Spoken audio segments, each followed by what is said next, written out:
योगी आदित्यनाथ जी क्या प्रधानमंत्री बन सकते हैं?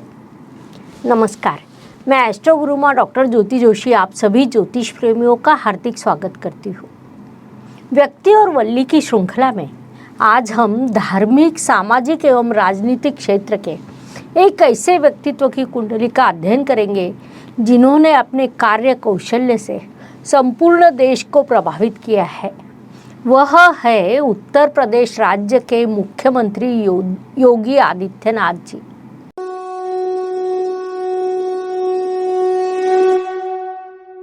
आज स्थिति ऐसी है कि प्रधानमंत्री नरेंद्र जी मोदी के बाद कौन, ऐसा प्रश्न जब उपस्थित होता है तब योगी जी आदित्यनाथ का नाम मुख्य रूप से लिया जाता है।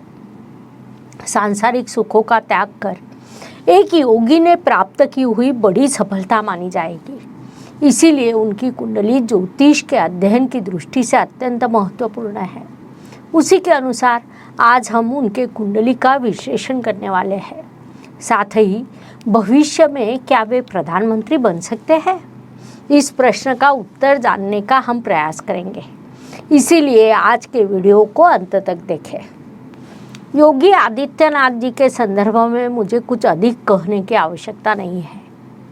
एक योगी प्रवृत्ति का व्यक्तित्व सामाजिक राजनीति में सक्रिय योगदान देकर एक बड़े राज्य का मुख्यमंत्री बन सकता है। मुख्यमंत्री पद पर इतना अच्छा कार्य कर सकता है कि संपूर्ण देश का ध्यान अपनी ओर खींच सकता है। इसका एकमात्र आदर्श उदाहरण के रूप में उत्तर प्रदेश के मुख्यमंत्री योगी आदित्यनाथ जी का नाम ले सकते हैं, जो अभी प्रधानमंत्री पद के दावेदार होते हैं। वे सभी उत्तर प्रदेश से ही चुनाव के लिए खड़े होते हैं। यहाँ तक कि अपने लोकप्रिय प्रधानमंत्री नरेंद्र जी मोदी का चुनाव क्षेत्र भी उत्तर प्रदेश का है। परिणाम स्वरूप राजनीतिक दृष्टि से उत्तर प्रदेश का बड़ा महत्व है। ऐसे राज्य का मुख्यमंत्री बनना आज तक कोई न कर सका, ऐसा कार्य कर दिखाना छोटी बात नहीं है, जो मुख्यमंत्री योगी जी आदित्यनाथ ने कर दिखाई है। सबसे महत्वपूर्ण बात है कि गत कई वर्षों से प्रलंबित श्री राम मंदिर के निर्माण कार्य में मोदी जी के साथ योगी जी का बड़ा योगदान रहा है, जिस कारण बच्चों से लेकर बूढ़ों तक आज सभी को योगी आदित्यनाथ जी का नाम पता है। उनकी धर्मनिष्ठा, उनकी राष्ट्रनिष्ठा, उनका कर्तृत्व, उनकी आक्रामकता, समस्या से सामना करने की उनकी शक्ति, यह चीज़ें सभी को पता है। यह सब वे किस बल पर कर सके। उनके कुंडली में ऐसी कौन सी ग्रह स्थिति है कि सांसारिक सुखों का त्याग करने के बाद वे इतनी बड़ी सत्ता, इतना बड़ा उच्च अधिकार प्राप्त कर सके। ऐसी सभी चीज़ों का हम उनकी कुंडली से अध्ययन करेंगे। अपने देश की जनसंख्या इतनी बड़ी होने के बाद भी किसी एक की कुंडली में ही ऐसे योग क्यों बनते हैं? कुंडली में ऐसे योग हो तो वे कब और कैसे कार्यान्वित होते हैं, इसका भी हम अध्ययन करेंगे। Please like, share and subscribe the channel, और हाँ, बेल आइकॉन दबाना ना भूलें। धन्यवाद। तो योगी आदित्यनाथ जी की यह एक कुंभ लग्न की कुंडली है। विश्व के न्यायाधीश माने जाने वाले शनि महाराज की पसंदीदा एवं मूल त्रिकोण राशि के रूप में कुंभ राशि की विशेष पहचान है। षष्ठेश चंद्रमा राशि में विराजमान है। इस स्थिति का अर्थ है कि उनके शत्रु अत्यंत प्रबल है। चंद्रमा से षष्ठ स्थान का विचार करें तो वहाँ केतु ग्रह विराजमान है, जिस कारण वहाँ भी उनके शत्रुओं की प्रबलता स्पष्ट होती है। लेकिन उन पर विजय प्राप्त कर योगी आदित्यनाथ जी सफलतापूर्वक आगे बढ़ रहे हैं। इस कुंडली को देखने के बाद सबसे पहला ध्यान गुरु महाराज की ओर जाता है। मूल त्रिकोण राशि एवं स्वराशि के गुरु महाराज लाभ स्थान अर्थात इच्छा पूर्ति के स्थान में विराजमान है। गुरु का अर्थ देवगुरु बृहस्पति होता है। धर्मनिष्ठा देखनी हो तो हम गुरु से देखते हैं, और योगी आदित्यनाथ जी अत्यंत धर्मनिष्ठ व्यक्ति है।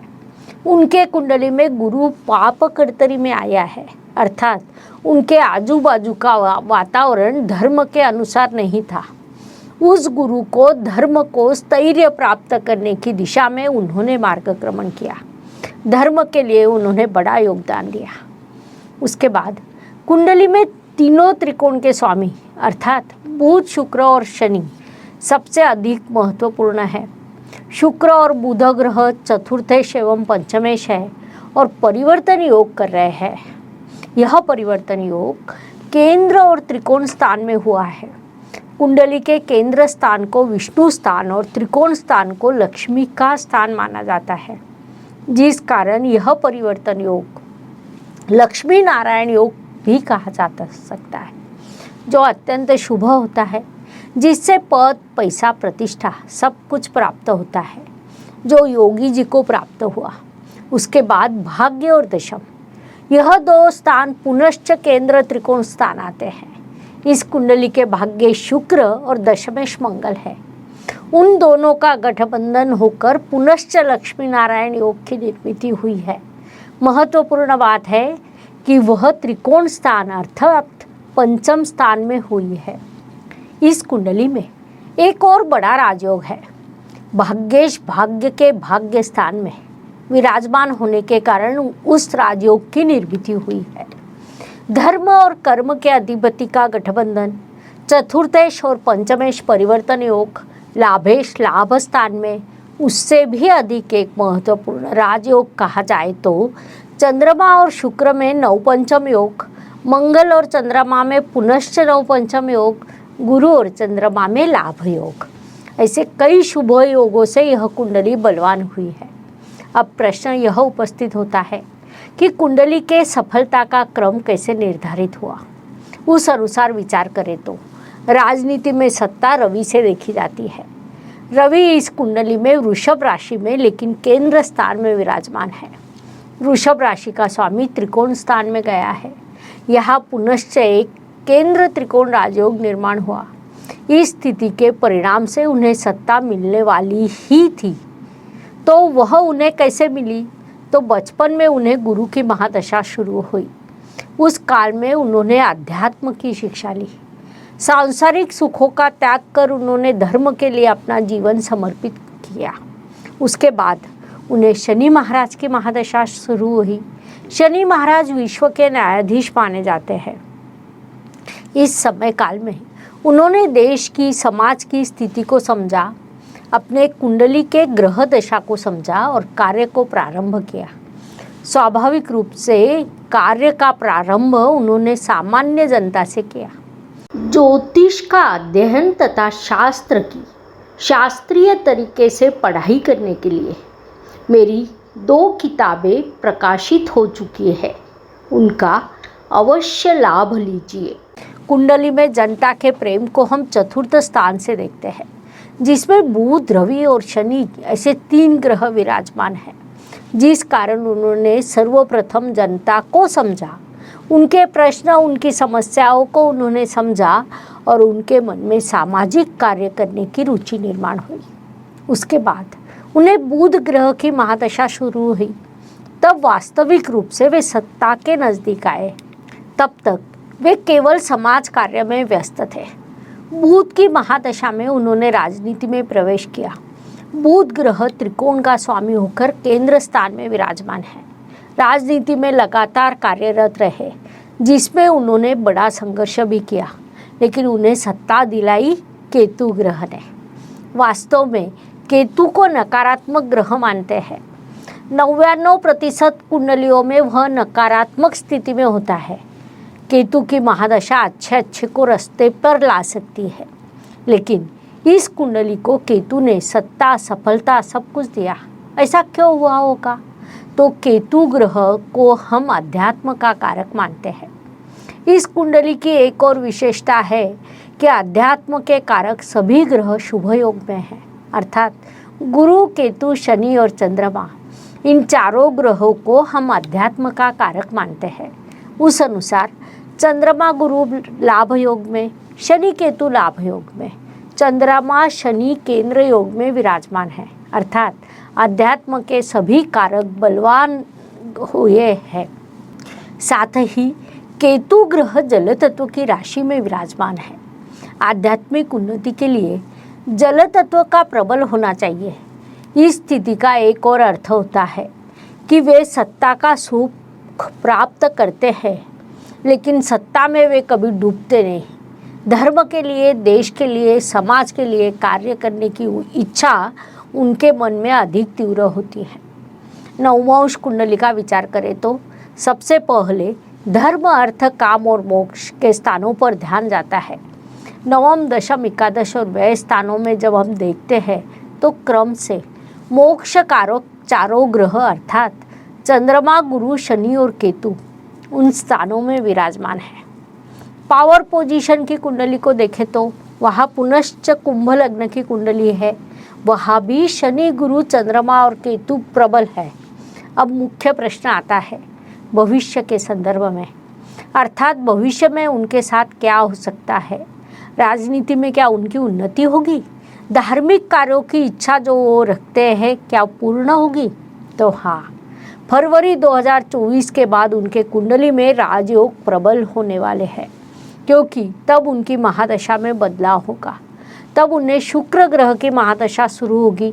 शुक्र ग्रह इस कुंडली के लिए भाग्येश अर्थात राजयोग कारक है। उससे भी महत्वपूर्ण बात है कि वह भाग्य के भाग्य स्थान में विराजमान है, जिस कारण यह महादशा उनके लिए लाभकारी सिद्ध होगी। यह शुक्र उन्हें बड़ी सत्ता दिलाएगा, पावर देगा, पोजीशन देगा। दशमांश कुंडली भी यही सूचित कर रही है। इस कुंडली में रवि स्वराशि में, गुरु मेष राशि में, तो चंद्रमा तुला अर्थात शुक्र की राशि में विराजमान है। सन 2024 से 2027 यह 3 वर्ष उनके जीवन में सुवर्ण वर्ष सिद्ध होंगे। तो अब जो सभी के मन में प्रश्न है कि क्या योगी आदित्यनाथ जी प्रधानमंत्री बन सकते हैं? इस दृष्टि से विचार करें तो वे निश्चित रूप से प्रधानमंत्री या गृह मंत्री या उसके जैसा कोई अन्य पद उन्हें मिल सकता है। वैसे ग्रहयोग उनके कुंडली में है।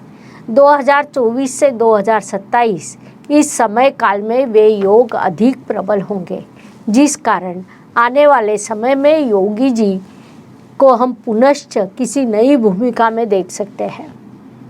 उसके लिए उन्हें बहुत बहुत शुभकामनाएं। इस प्रकार योगी आदित्यनाथ जी के कुंडली का विश्लेषण करने के लिए इतनी जानकारी पर्याप्त है।